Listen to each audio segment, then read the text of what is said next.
we've been talking about Minchah. We started talking about Minchah yesterday. So Minchah, we know, is a short prayer. Minchah basically consists of an Amidah. That's the main part of Minchah. And then we added Ashrei to it. When I say we, of course, I mean we. The sages added Ashrei to Minchah. As we've talked about in Shachris, the fact that the sages praise those who recite Ashrei, that psalm 3 times a day.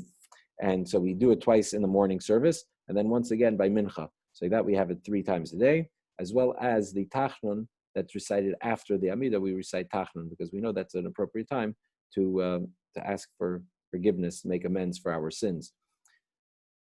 Before Minchah, you have the karbanot, the sacrifices that are mentioned, that are read, and that's really something that's not done together with the minyan. So the minyan starts with Ashrei, which is on the bottom of page 101 of the Siddur, but page 99 is karbanot and ketoret, the daily afternoon sacrifice, as well as the incense, because as we've talked about, the fact that Minchah, all the prayers are correspond to the sacrifices. So Minchah corresponds to the afternoon daily offering, the karban tamid of the afternoon, the tamid ben arbayim, the afternoon offering, and so therefore we read about that offering. We read about the daily offerings as well as the daily incense offering before we begin to recite Ashrei together with the minyan for Minchah.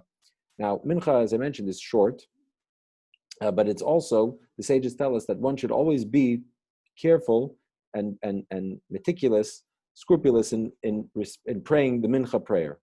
Why? So the sages say because Elijah, the prophet, was answered. God answered his prayers of Minchah during the Minchah time. So the Minchah time is really an opportune time to pray to God. There's Minchah of Shabbos, a different story. We'll get to that when we get to Shabbos. But Minchah is a very potent and powerful prayer. Why is it?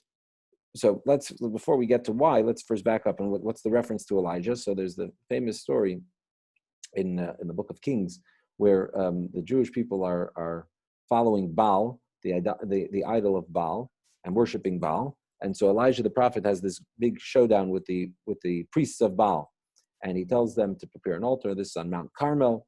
They go and they prepare an altar, and he says, bring sacrifices and pray. Anyway, they bring sacrifice. Everybody's gathered. They're bringing sacrifices. They're praying, and Elijah mocks them basically because they're worshiping false gods. Nothing's going to happen, and all day they're praying. Nothing's doing.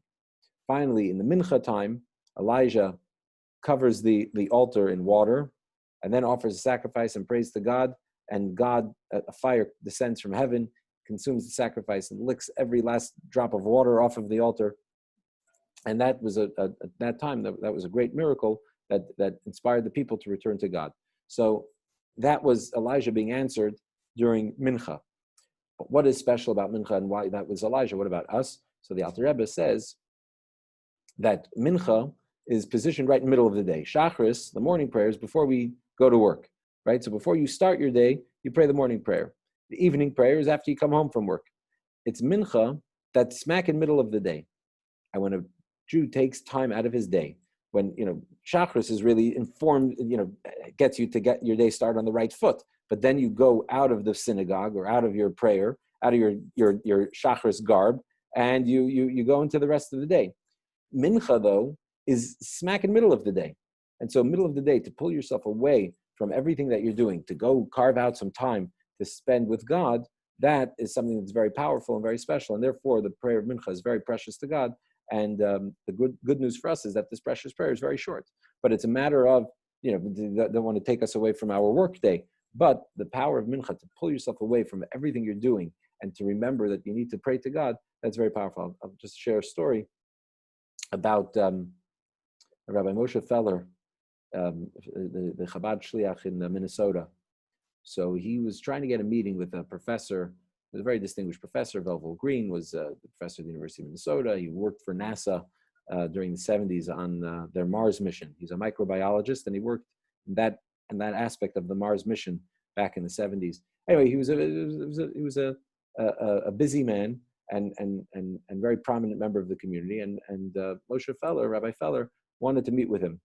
Anyway, so Professor Green describes what happened, which was that he finally, after a long time, finally books an appointment, finally gets an appointment, and Professor Green is very busy, doesn't have much time. He's carved out a little bit of time to meet this rabbi, and the time comes, and the rabbi shows up to the office, and he's sitting in the waiting room. Anyway, it's getting a little bit later. Green's other meetings or other commitments are running a little long, and the rabbi notices that the sun is starting to set. It's getting late. It's time to daven mincha.